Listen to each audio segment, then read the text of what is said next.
बांग्लादेश में हुए हिंदुओं पर अत्याचार को लेकर विश्व हिंदू परिषद, बजरंग दल और अलग अलग तस्वीरें देखने को मिल रही थी। तो ऐसे में राजधानी दिल्ली में ये तस्वीरें आपको दिखाई दे रही है। बांग्लादेश हाई कमीशन की ओर जाने के लिए तमाम जो हिंदू संगठन, विश्व हिंदू परिषद और अलग अलग संगठन के लोग जुड़े हैं। इशिका जी, मैं आपसे जानना चाह रहा हूँ कि आप यहाँ आए हैं, तमाम संगठन जुड़ रहे हैं, जो बांग्लादेश में दीपू दास के साथ हुआ, हिंदुओं के साथ हुआ, उसको लेकर क्या कहेंगे? किस तरीके की बातें आप रखना चाहते हैं? देखो, हमें ये बताना ही पड़ेगा कि दीपू दास अकेला नहीं है। वो दीपू दास हम भी हो सकते हैं, आप भी हो सकते हैं। जब हमें अफगानिस्तान से भगाया गया है, हमें इराक से भगाया गया है, हमें ईरान से भगाया गया है, पाकिस्तान से भगाया गया है, केरला से भगाया जा रहा है, बांग्लादेश से भगाया जा रहा है। हम कब तक ये सहते रहेंगे और कब तक भागते रहेंगे? अभी हम और भागेंगे नहीं। हम बांग्लादेश के टुकड़े चाहते हैं।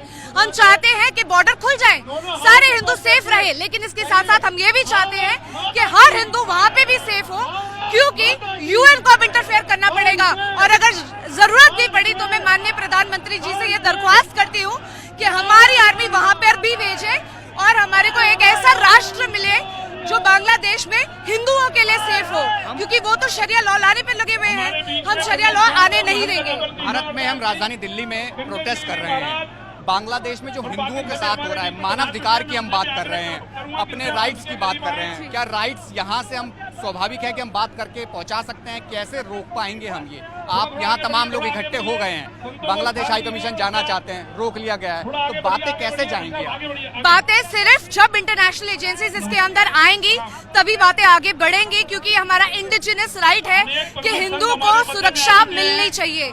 और यहाँ पे शेख हसीना जी को भी इसीलिए हटाया गया था क्योंकि उन्होंने माइनॉरिटीज के राइट्स को के लिए आवाज उठाई थी, बोला था कि यहाँ पे शरिया लॉ नहीं आया जाएगा।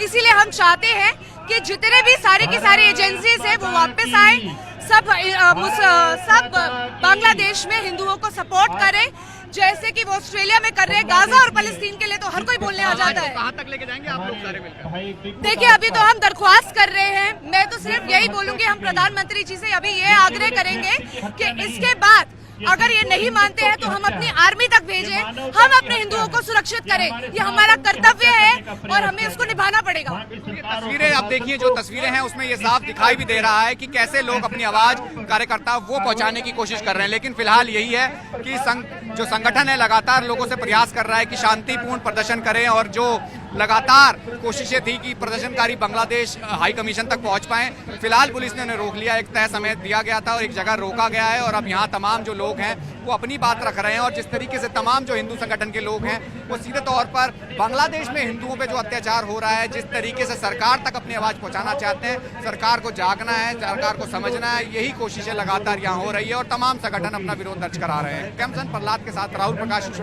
दिल्ली।